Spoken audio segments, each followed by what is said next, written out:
Greetings to everyone and welcome to the webinar on how to scale continuous delivery in the cloud.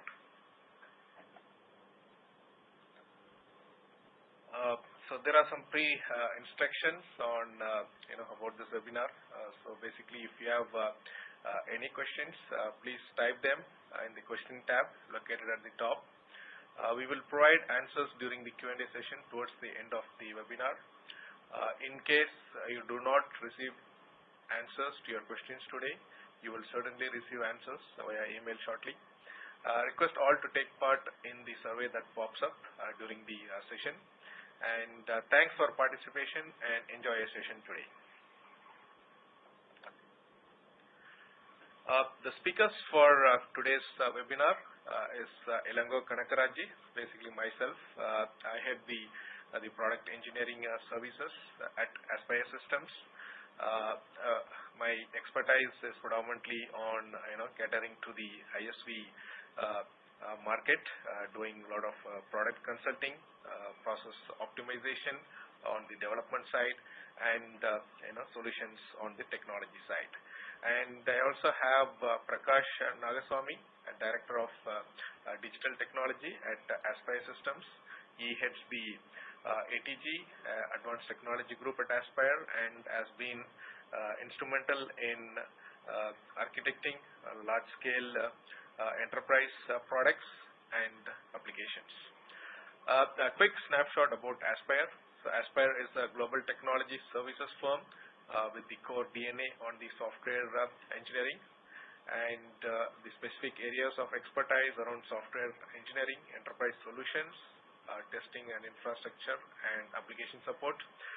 We are 1,400 plus employees with 100 plus active customers. We have presence across the globe, including US, UK, Benelux, Middle East, and India.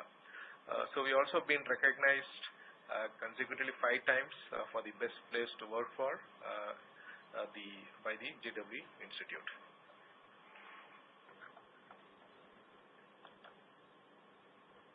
Okay. The agenda for the webinar is we'll be talking about the development in the cloud. We'll also talking about how the developer productivity is enhanced when you move to cloud, ticket-based code and release management, how agile development on cloud, and we'll present a case scenario.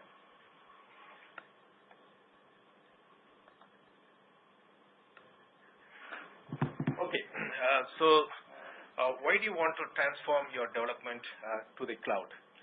And we have seen today, even though we have the development process pretty streamlined, we have agile, which is also pretty mature, and many development process has been evolved around the agile methodology. But we also have seen that we still face a lot of challenges from the development process perspective and also from the infrastructure. So basically, if you look from the infrastructure side for the development, we have been restricted to a local workstation by developers, by testers, and other project team as well. So the core problem we are facing there is as and when the requirements scale up, as and when you want to increase your testing coverage, you need to have the hardware resources scaled based on how the requirements have scaling today. And for that, the current approach of adding more memory to your hardware or adding more resources is not a very effective way, and it's very expensive. And also, we don't have today where a development environment can be accessed from anywhere, anytime, and also have access to the hardware resources. And we also don't have a readily available environment based on the specific customized requirements. And it takes time to create a customized requirement for a particular feature or for a customer, and that's very time consuming. So that's on the infrastructure side. And when you come to the development process, Today, development process collaboration with the distributed team, especially in the agile world, is becoming challenging. Even though we have a lot of cloud tools to take care from the management, to take care from the the requirements and things like that, but we don't have a environment where the developers, the product managers, the infrastructure managers can collaborate and take decisions on how a resource is being utilized, on how the development is being done, or what is the visibility on the current status, etc. And also, we don't have an integrated code and release management from the start of the development to the production. So we'll talk about later on what that means. And even though a lot of development processes are evolving around agile, and we have been following agile, but one of the key principles working software frequently is actually not being done in an effective way with the current development process. And in some cases, we also have high turnaround time for a customer request. So basically, whenever a customer request comes, whether it's a bug fixing or a new requirement, the turnaround time to develop the new requirement or to fix a bug is large today, because either you need to create a specific environment to test or replicate what the customer is facing, and we don't have a good development process where you can have parallel development to meet all the customer requests in time.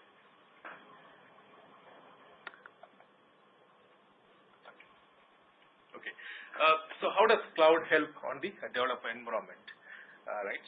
So here you can see, developers working in a distributed team can actually have their workspace on the cloud, and the workspace could be configured for a particular developer, or it could be configured for a particular sprint team, or it could be configured for a particular application. And since it is on cloud, your workspace can scale up and scale down based on the resource utilization, based on the requirement scaling, etc. And the code repository resides on cloud, and so you can have your build and release management in cloud, and it can be automatically deployed to a particular environment in cloud. So everything is on cloud. So all the the workspace, your build and release, your code repository, your multiple environments, whether it's a test environment or a staging environment, is actually residing on cloud, and that makes it easier to do your CI, your CD.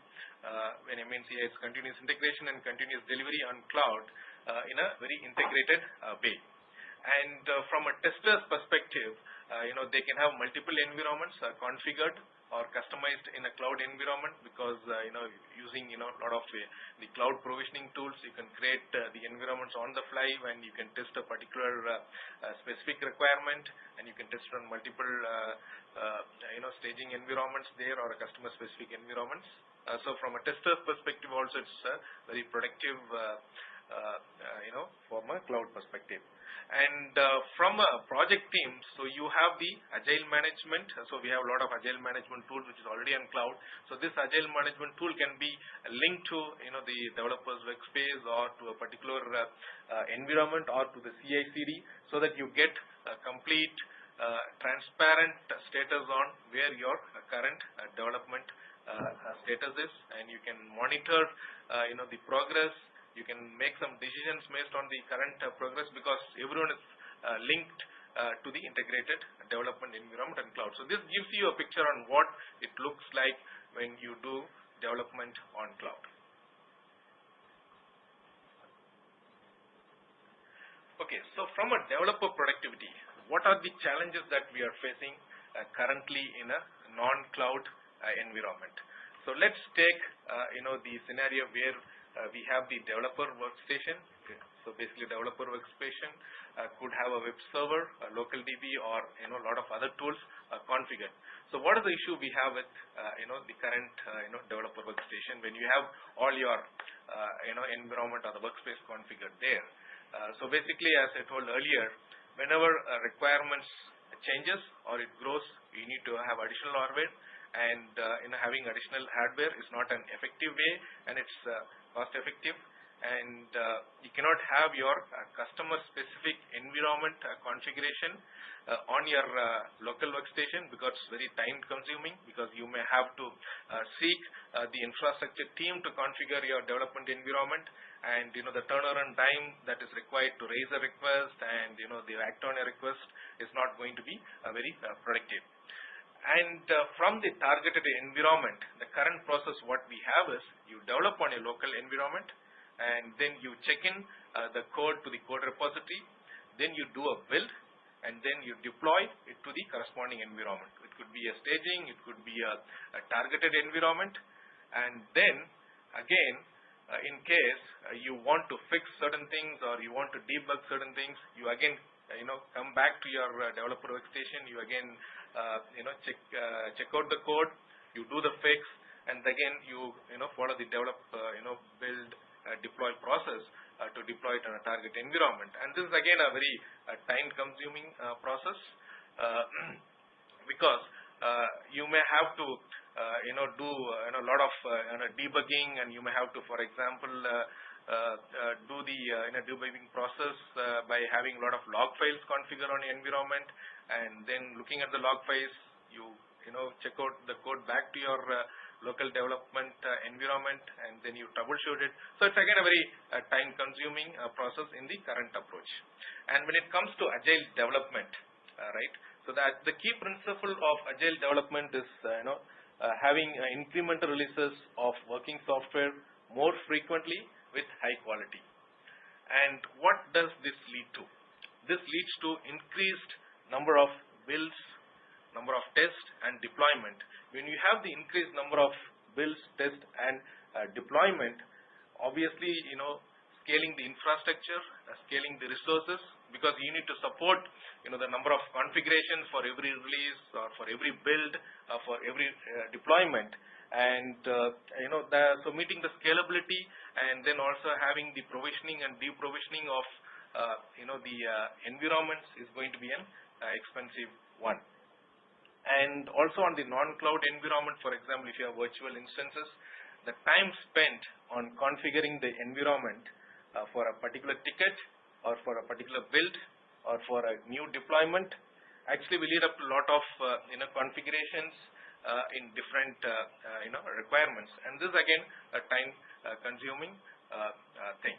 And also with the current agile development, the lack of global visibility on who is working, what is the status of the project, and the collaboration between the different managers is actually becoming a challenge. And obviously this results in having limitations of releasing working software frequently. So let's see how these challenges can be addressed in a cloud environment.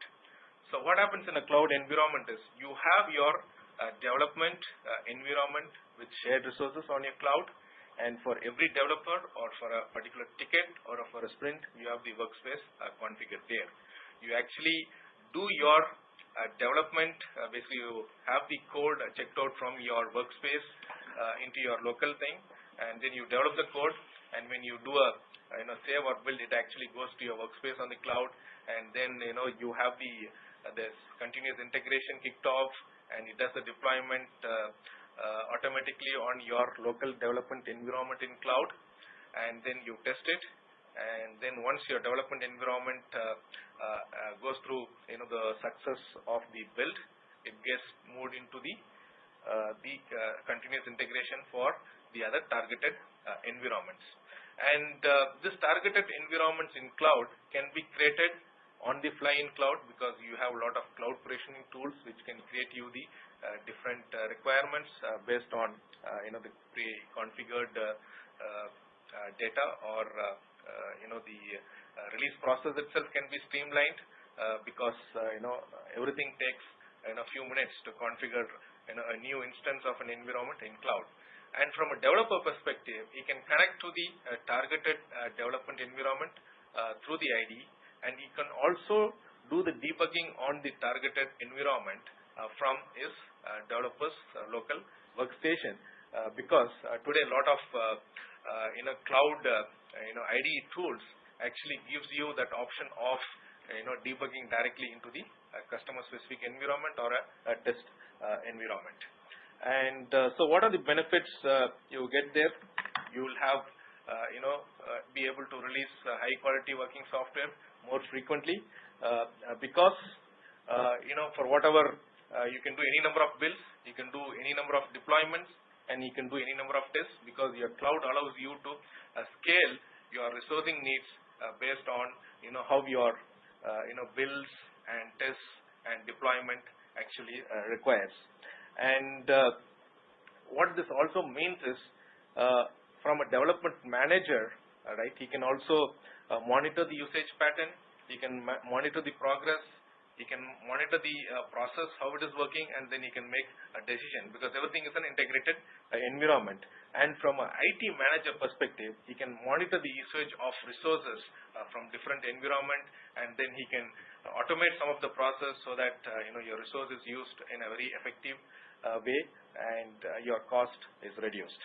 And from a product manager's perspective, they can monitor the progress of the working software frequently, and then plan for releases. Because today what's happening is, in the current non-cloud environment, normally the product managers most of the time don't get the working software frequently.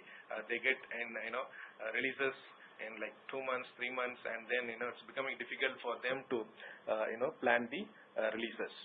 And then when it comes to developers, the developers will be able to quickly develop the code or debug the code and deploy and test it on the available environments.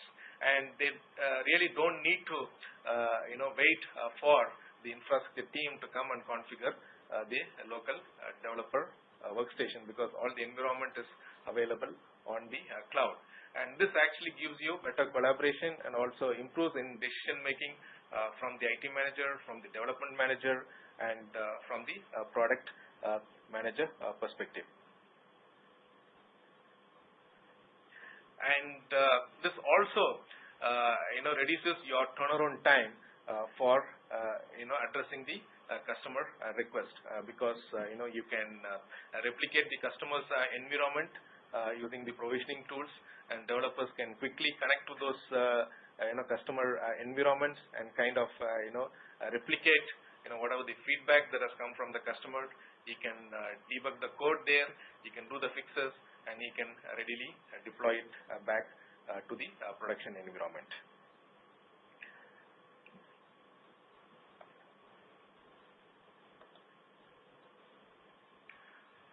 Okay. So one of the best practices in the cloud environment is how do you do a ticket-based code and release management. In the ticket-based code and release management, basically what happens is you have a developer branch, and then a developer from a particular sprint team creates his own ticket branch from the development branch, and then he starts working on the ticket branch. And let's say when he completes the code development on a daily basis, or whenever the ticket is completed, it gets checked back to the ticket-based branch. And the moment the code is checked back to the ticket-based branch, the continuous integration process kicks off, and then it does the build, and it runs the automated test cases, and on success of the build, it automatically pushes the code to the development environment. And this way, the code gets synced to your development environment or the development branch on a daily basis, or on as and when a code is checked in. And let's say in case of where your build is success, but your code merging as an issue when it gets merged to the development branch. And in this case, what happens is the CI server or the CI build will actually intimate the developer or the Scrum Master, telling that you have merged conflict issues, and now you have to act upon it. So this kind of automated, so that you don't end up having the code which has not been successful, or where we have merge conflicts residing in the development environment. Once the ticket is completed and your build process is done, it actually gets moved to the QA branch. And from a QA branch, you do all your QA related testing, whether it's a performance testing or a customer specific testing. And then from a QA branch, again the CI server kicks off, and then the build process starts, and then it gets moved to the release branches. From the release branch onwards, so basically we tell that it's a release candidate ready, and then now the product managers will know that a working software is available on a release branch, and now he can plan for his releases based on his earlier plans. And from the release branch, it gets moved into the master branch, and master branch is basically where your production code resides. And in case if there are bugs from the master branch, you create a hotfix branch immediately from the master branch. You do your fixes there, you test it, and you deploy it back to the production environment. And also what we need to do is, from the hotfix branch, you push back the code to release branch, to the QA branch, and dev branch, so that at any point of time your dev branch will have the code synced up from all different branches. And this way you can have the code and release management in a very effective way, so that you don't end up maintaining different branches for different releases, and then you try to have a separate sprint or a separate project to do your code refactoring, code merging, and then again you end up in testing the entire code base, and your testing effort is going to be very high. It's going to be very expensive, and then again you have to go through the entire process of doing the build, etc. So this is how you do your ticket-based and code release management. Okay. So we'll have a quick poll now, a 10 seconds poll.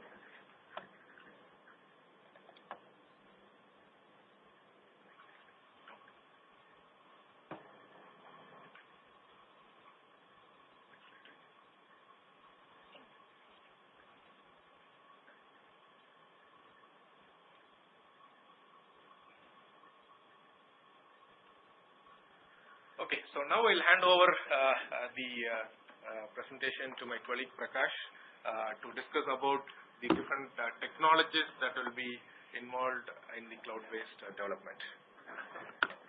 Thanks, Lango, for sharing a great level of details on the cloud-based development. Hopefully, you all participated in the survey. This is Prakash Nagaswamy. So I'll continue from here on. I'll talk about the technologies that would help you to get into the cloud-based development.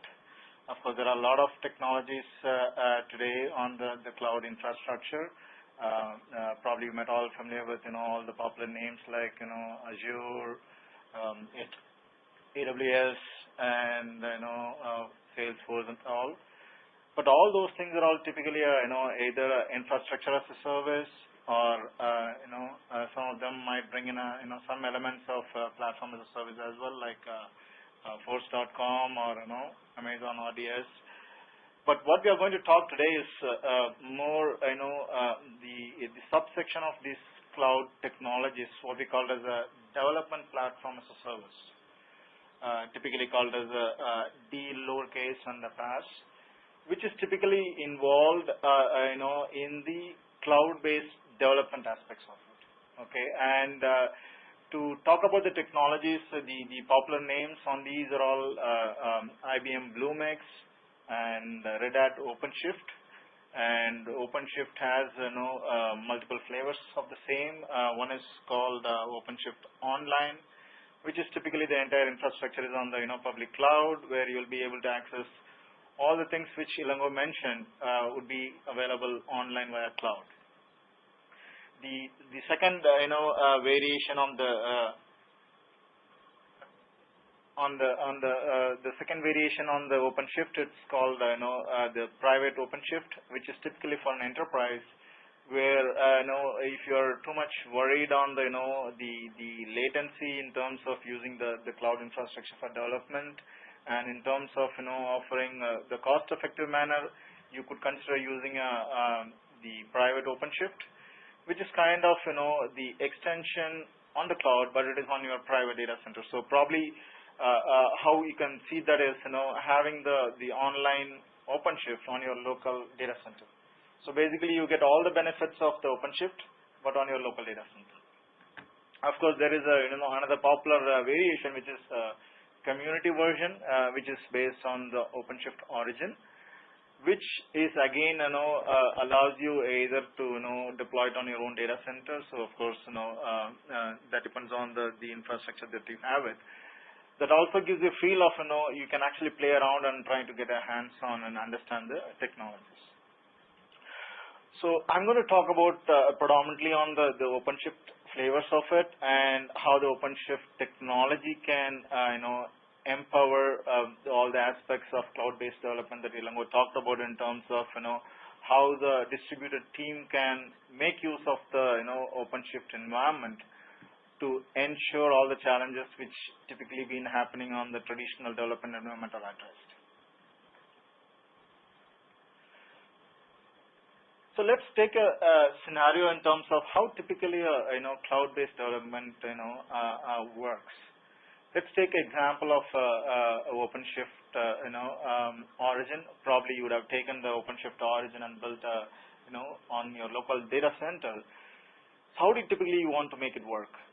So typically you would look at multiple distributed teams working on the project, and wherein each of the developer will have their own workspace and own development setup, all those stuff, and integrating to the CI, and there is no connection between the QA and the development as well as the other stakeholders involved in the development aspect. Like for example, the business stakeholders, say that the customer. So typically they want to see frequently working software. Now, if you really look at how OpenShift can help us, the OpenShift offers what it is called as a pre-built platform. Probably you try to configure based on what your development stack looks like. Let's say you're building a web application which requires a database and a small web container and an app container.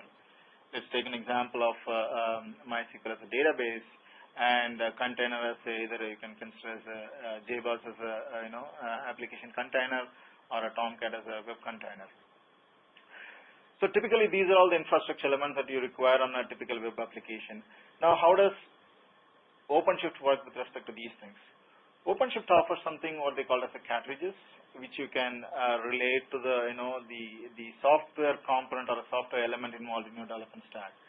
It could be a development app server, which is like a Tomcats or a JBoss or the other flavors of the app servers, or even a repository like Git or SVN or something like that, or it's even a database service like MySQL or a PostgreSQL or something like that.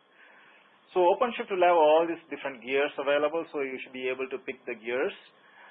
If you really want to optimize it, you could combine those gears and start using the shared gears that will actually optimize your resource utilization. Because typically you don't want to have a separate database service for every developer or for every project. So ideally you would like to share the common components like a database. So you would start identifying these cartridges. Those are all the common cartridges that you would like to use it, and start building your application setup, what typically is referred as gears in the OpenShift environment. So you would start creating the gears for your development teams. So it could be a single gear or it could be a multiple instance of the same gear. For example, if you are building a inventory application, you could build a one inventory application gear, or you could have a multiple instance of the same application gear. So that means you could create a inventory application 1, 2, which are all identical in nature, but using the same cartridges. Should be using the shared cartridges as well. For example, the MySQL could be shared across the developers within the distributed team. And similarly, you could have a completely new set of teams who works on another project. Could be something called mortgage application or any other similar type of application. So all it offers us, it provides you the cartridges, which are nothing but your software components, and it allows you to combine these components into gears, which are nothing but your environments. and the development teams will be able to mix and match these things and start using it. Okay, and this kind of allows you to the flexibility of scaling the cartridge size. For example, the development environment might be just a small application gear which doesn't require too much of memory, but if you're really talking about the same application setup for a QA environment, probably they would want to simulate something closer to the production or a pre-production, where the data set could be quite large, and you really need to have the infrastructure related to that, the kind of setup. So you might want to have say a medium or a large gear which could handle the load. So these kind of things are really possible with the cloud-based setup, and particularly the OpenShift allows you to do that pretty easily.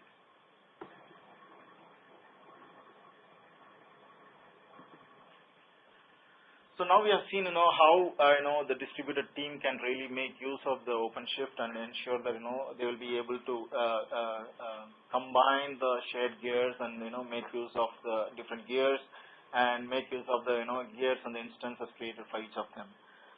Now, typically, if you really see in the CI CD environment, typically in the CI where you would have the build happening, and there is a continuous integration happening from the build rollout to the deployment, and then from where the QA typically picks up.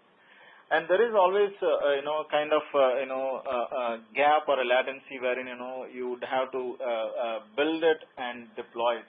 Sometimes you might try to do the auto deployment of the environment where you build it and deploy it. Now, for example, if you really want to work with a different set of customers, say for example the same product is being rolled out to multiple customers whose target environments are completely different from each other. So that you cannot typically do it on a traditional CI/CD setup where it is kind of monotonous, or where it is a single monolithic block where you build and deploy it, or at the worst case scenario you try to do a multiple remote deployment. In the cloud-based setup, where you would be able to do the immediate roll of the changes from the build to the deploy directly from the platform, where OpenShift allows you to map a source repository path or a build path, where once the developer immediately checks in their changes, that will get built for the development, and you would be able to create gears mapping to the same source path, which also builds the QA parallelly. Typically in the traditional world, you build it, you make sure everything works, and then you actually kick off the QA build and take and deploy it. Here everything happens parallelly. You will be able to kick off the QA build and the deployment simultaneously when the development happens. So your series or the continuous delivery is truly a continuous delivery here, where the moment the code change is happening, the changes reflects on the QA environment. The same thing could be opened up for your business stakeholders, maybe product managers. They want to see the working software as and when it's really getting changed.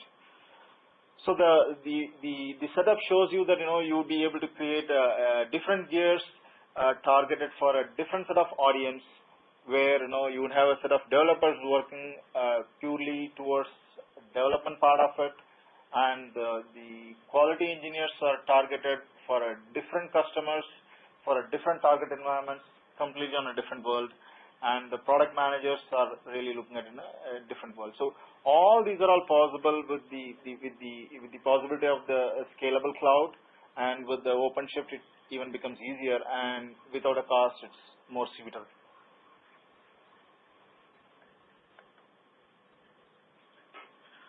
And it's not just just build and deploy on the cloud, because when you talk about development, there is a quite bit of changes that goes through, and all these changes doesn't come without a side effect.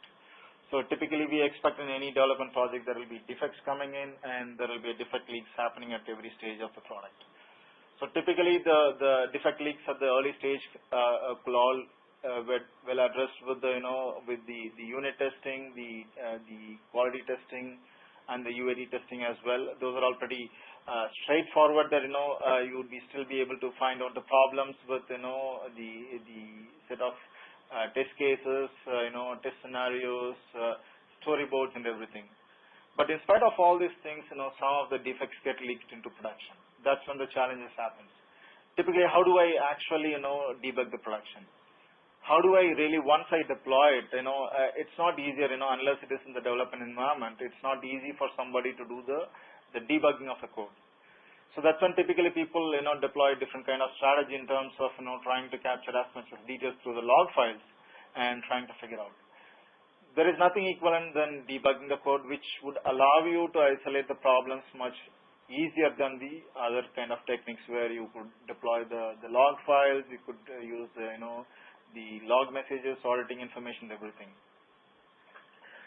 So in the OpenShift environment, you'll be able to map your debugger to the actual running instances, and OpenShift uses the same Java technology, which is JPDA, Java Platform Debugger Architecture, and allows you to debug the actual live deployment. So that kind of brings you closer to the world of reality, where you would be able to build, release, and you can do a continuous delivery, and you can as well debug as well. So that kind of gives you the end-to-end flair of what typically you would see as a challenge in the traditional development. And with the cloud-based, probably we are one step closer to address most of the typical problems we see in the traditional development.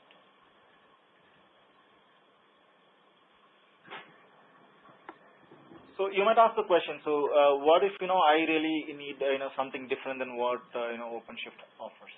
That is a really valid question, because not everybody takes up what is built as a a stock layer or a stock application stack. So again, you would be able to extend beyond what OpenShift offers in terms of the cartridges. You would be able to build your own cartridges.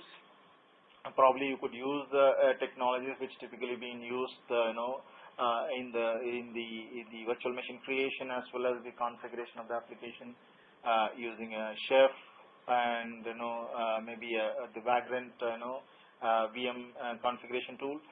So you can, on top of the OpenShift, you'll be able to use these tools, and these could be built as cartridges within the OpenShift, and make use of these cartridges to dynamically build your environment.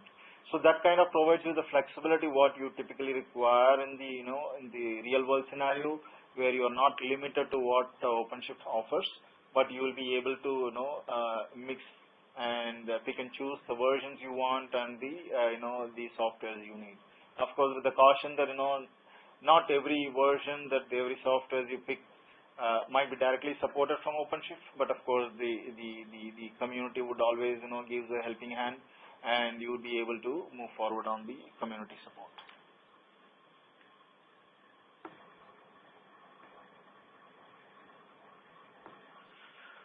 So far I talked about how typically you can make use of the OpenShift environment for your cloud-based development. Let me also walk you through the case study, how one of our customers made use of the cloud-based development to optimize their build, release, and continuous delivery process, and able to release the software very frequently, and kind of shrink the overall development time, and able to work with the distributed development team in the project. So just to give a brief about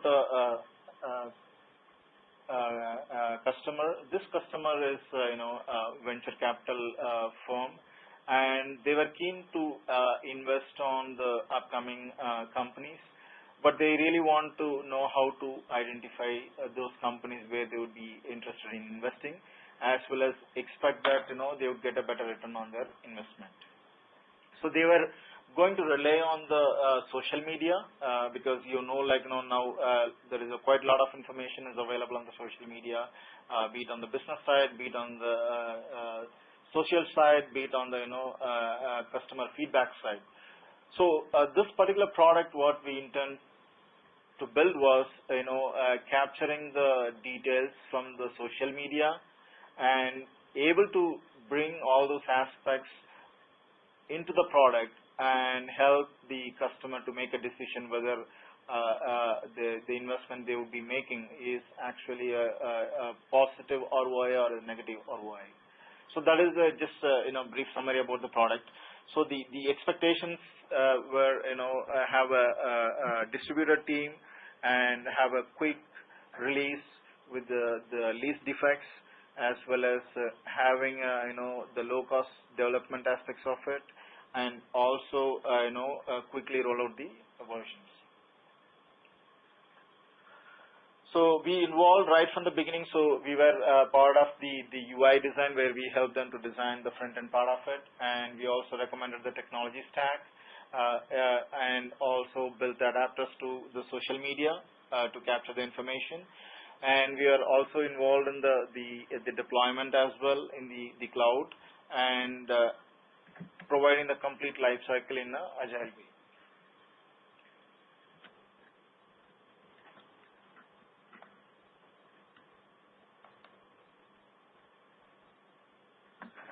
So we used the Openshift origin version, which is the local version deployed on our data center, and we also integrated Sonar to it, so we were able to analyze the code and get early feedback about the code quality, so we were able to fine-tune the code. So that kind of reduced the release period, and since it is fully integrated with the CI/CD, we were able to quickly release the software from the development to the QA as and when it is ready. And we have actually used Chef to have the Jenkins configured for the CI part of it, and integrate with the ServiceNow for automation of ticketing and optimize the development and deployment aspects of the entire setup.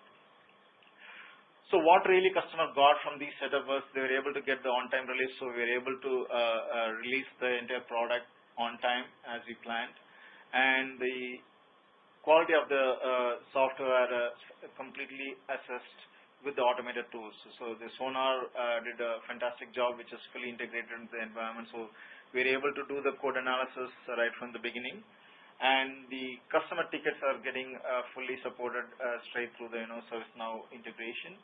And once it is on to the OpenShift setup, we have the full visibility in terms of where the actual build is, where the status of the product is, and the QA was able to understand the stability of the code, and the product manager was able to understand the features coming out, and this kind of helped them to shrink the collaboration time involved in working with all the stakeholders, and finally we were able to get better ROI for the customers.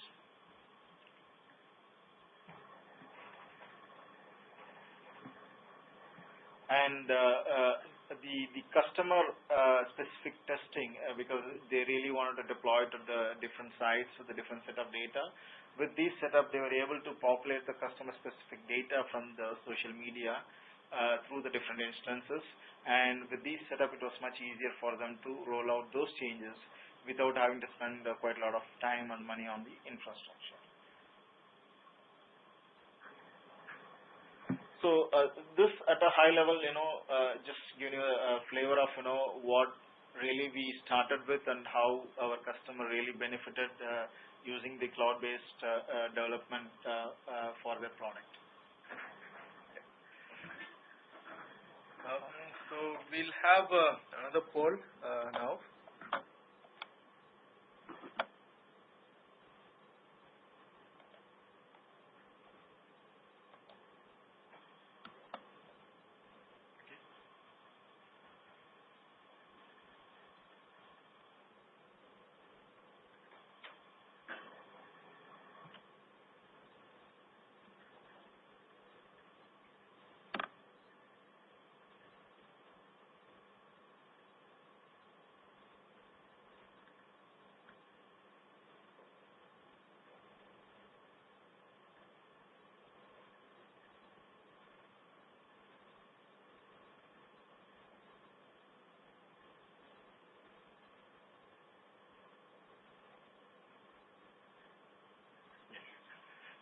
So now we'll get into the Q&A session. So we have a few questions from the participants, and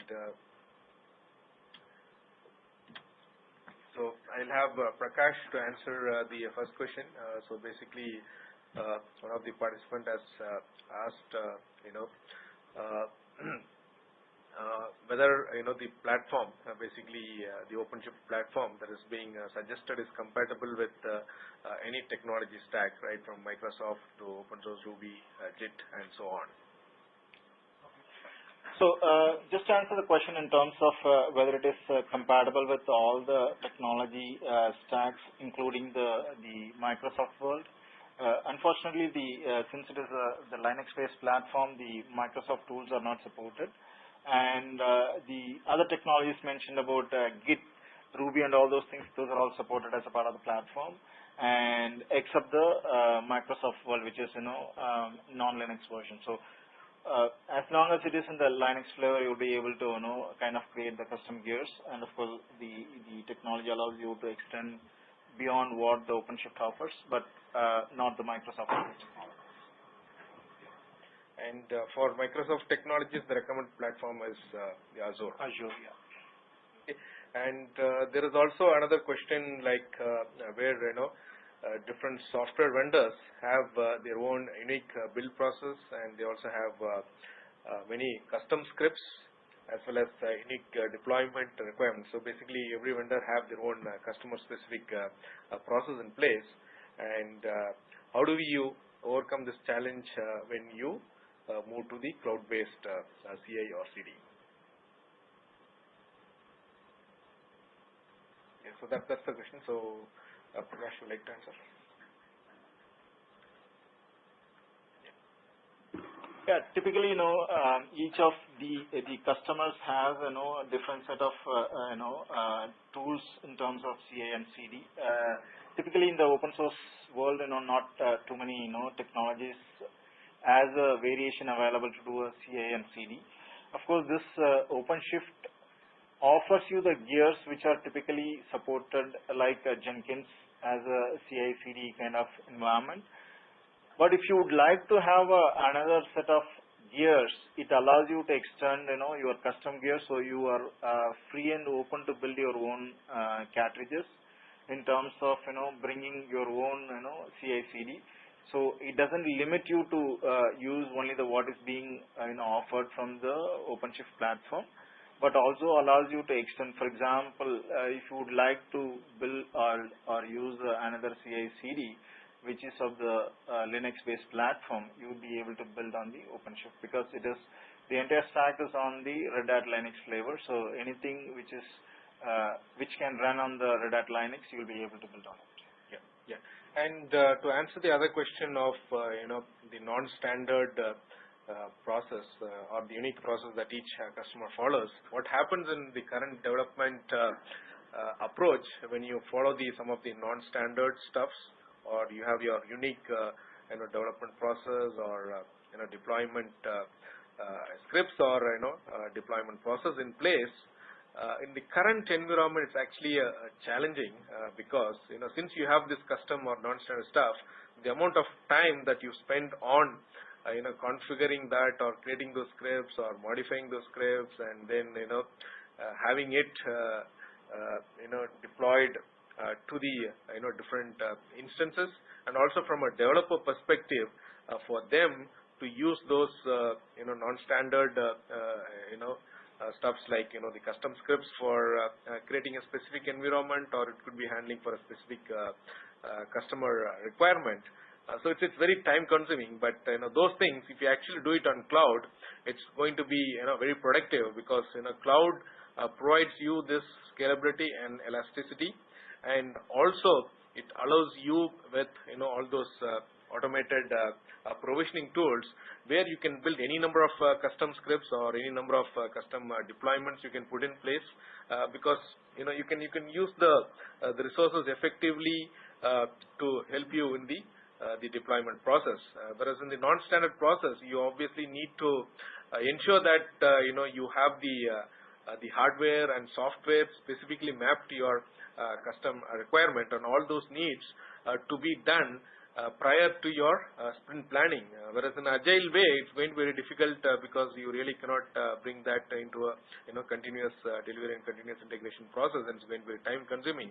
Whereas if you go it on a CIC, it's just probably a few minutes or probably a few hours where you can bring those instances up and running, and then you can have your build and deployment tested.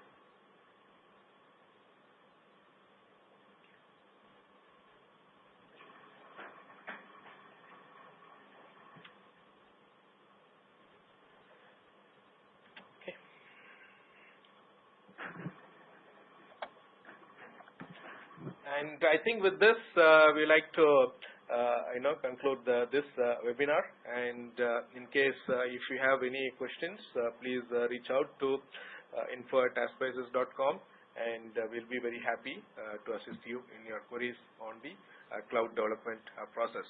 And once again, I thank all the participants for attending this webinar, and appreciate your time spent here.